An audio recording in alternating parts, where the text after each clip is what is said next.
प्रियव्रतस्य प्रियपुत्र भूतादाग्निद्रराजा दुदितो हि नाभिः त्वां दृष्टवानिष्टदमिष्टिमध्ये तवैव तुष्ट्यै कृतयज्ञकर्म अभिष्टुतस्तत्र मुनीश्वरैः स्वं राज्ञः स्वतुल्यं सुतमर्त्यमानः स्वयं जनिष्येऽहमिति ब्रुवाणः तिरोददा बर्हिविश्वमूर्ते नाभिप्रियायामथ मेरुदेव्यां त्वमंशतो भूरुषभाभिधानः आलोकसामान्यगुणप्रभाव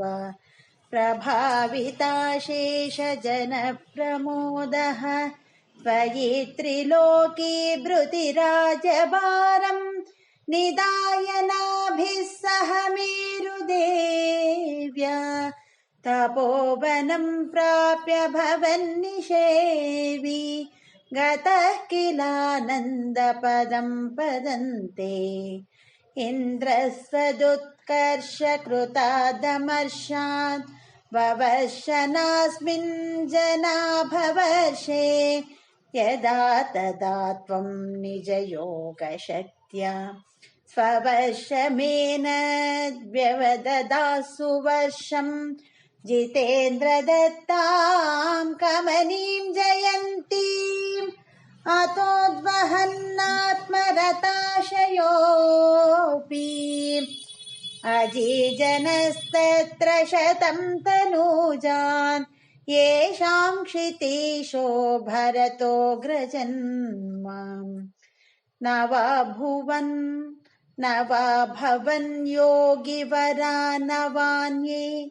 त्वपालयन् भारतवर्षखण्डान् सैकातशीतिस्तव शेषपुत्राः तपोबलाद्भूसुरभूयमीयुः उक्त्वा सुतेभ्योऽथ मुनीन्द्रमध्ये विरक्तिभक्त्यन्वितमुक्तिमार्गम् स्वयं गतः पारमहंसवृत्तिम् अधा जडोन्मत्तपिशाचचर्याम् परात्मभूतोऽपि परोपदेशम् कुर्वन् भवन् सर्वनिरस्यमानः विकारहीनो विचचार कृत्स्नाम् महीनात्मरसाभिलीनः शयुव्रतं गोमृगकाकचर्याम् चिरं चरन्नाप्यपरं स्वरूपम्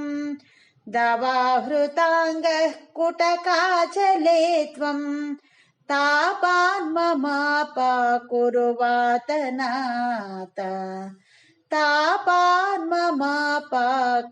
वातनाथ